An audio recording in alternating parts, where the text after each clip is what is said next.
Morning, everyone. As many of you know, I live in Palm Beach County, Florida, in Delray Beach, and I work in the sciences, and I work every day with various microbes, bacteria, trichoderma, parasites, fungi, every day. And I also work with a very highly toxic variety of cyanobacteria or blue-green algae. And we've developed a way of eliminating it without the use of dangerous chemicals. So that's really what I do. And today I happen to be wearing one of my favorite shirts, actually my favorite shirt. The good thing about science is that it's true whether or not you believe in it. And that's from Neil deGrasse Tyson, the astrophysicist and astronomer who runs the planetarium in New York City. And as such, I'm very well trained in sterile procedures and personal protective equipment and such. If I wasn't, I'd be suffering severe brain damage, kidney damage, or dead as a result of mycotoxins from cyanobacteria. So I'm very well trained in these things. And I know the vast majority of the public aren't. Over the last 6 months, there's been a lot of trouble. We've now got pulmonary MRSA popping up in hospitals. This is because all of us have staph in our nose and it's inactive. And when you put a mask on and then you breathe out through your nose and you breathe that back into your lungs, it now becomes activated and you get MRSA, methyl-resistant staphylococcus, in your lungs. MRSA doesn't care how old you are, doesn't care if you are elderly or child or take vitamin D or are healthy, doesn't matter. It'll kill you. That's just one. We have facial fungal infections popping up and bacterial infections. We have what's now called mask mouth, where people are getting various different oral issues, bacteria infections, tooth decay from wearing these masks, mostly because you're wearing them improperly. And everybody says, well, doctors and nurses wear them all the time. And they do, and I wear them all the time. But not all day long. Not outside in the sun. I actually have to, because when I'm out recovering samples of toxic blue-green algae, I actually have to wear a hazmat suit and a big gas mask and everything. If I wore a face mask, like you guys are doing, I'd be dead. And so I thought it was really important, as someone who is trained in this, to give you a little instruction on how to properly use a face mask for a viral infection. To be very specific about that, for a viral infection.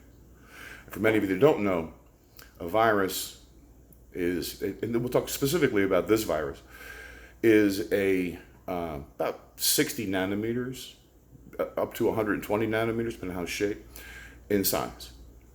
And a bacteria, like, for example, cyanobacteria that I work with, is around 10,000 nanometers, or excuse me, around 1,000 nanometers in size, I'm sorry. Your typical surgical mask has pores in it so air can get through, and those pores run from 4,000 nanometers to 8,000 nanometers, depending upon the brand of the surgical mask. N95s that people wear so often eliminates 95% of particles, which is why it's called an N95. And that 5% is everything under 300 nanometers. And again, this particular virus is around 60 nanometers.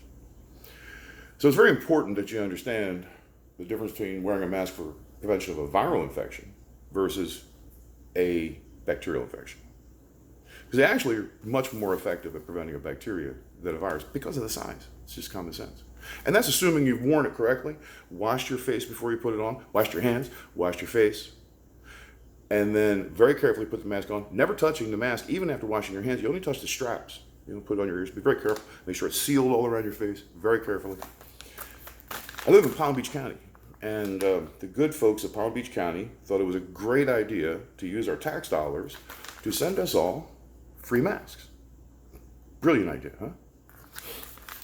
And were I in charge and were I to do this, let's say we had a bacterial infection and we were passing out masks to prevent spread of it, I would also have experts in PPE go along and instruct everyone how to use them.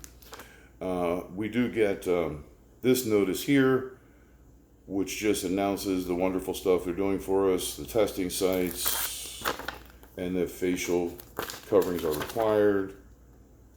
and just a bunch of information about how to get information from Palm Beach County, mass care shelters, things like this. And they've sent us a couple different kinds here. Surgical mask. Not familiar with the brand, but reasonably certain, since I can see through it reasonably well. I imagine it's on the larger side, and I'm not bothering with sterility right now because I'm going to take it right back off again. So we're going to, now,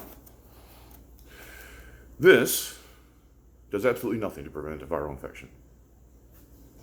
See this? Not to mention the pore size. Okay, does nothing. So what I want to show you now is the proper, and they sent these really cool red masks, because we all know that viruses don't like red. They don't like Walmart. They don't like Home Depot. They don't like Black Lives Matter protests.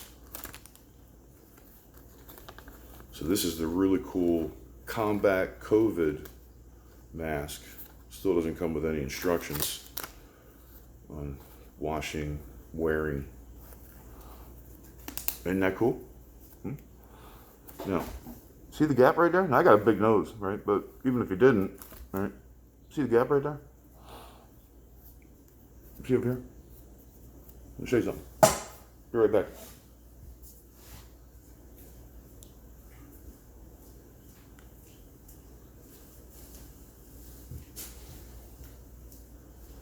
Sorry, everyone.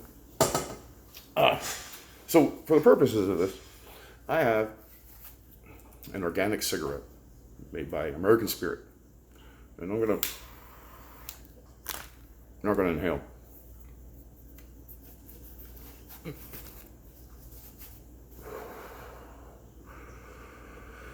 Those particles are around about a little over 100 times bigger than a virus. The smoke particles from this, about 100 times bigger than a virus. Okay, show you again.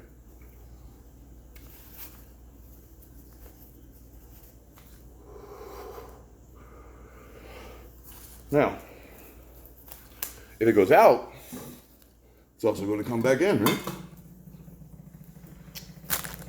Let's try the other one, the surgical looking mask. This one's got to be much better, right?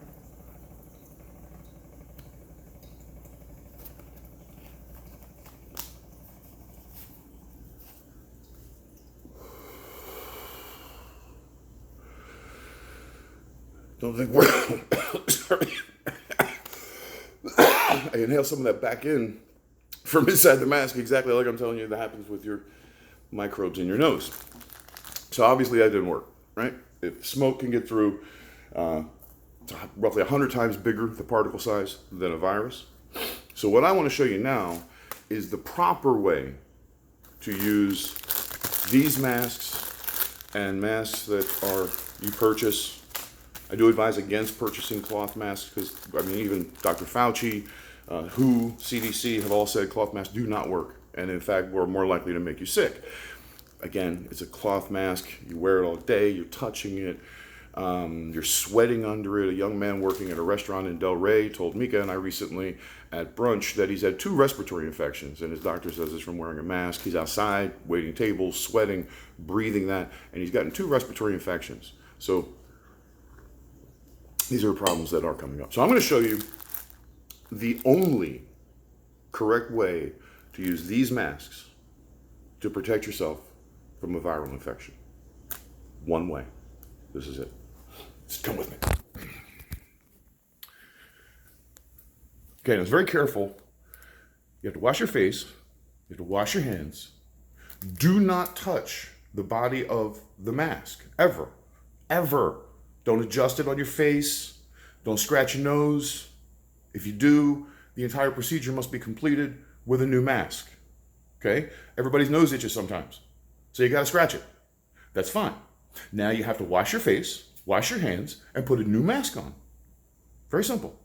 Okay? Now here's the only way to do this correctly. Okay?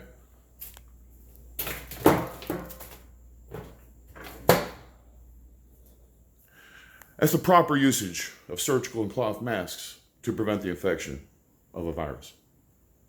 Have a great day.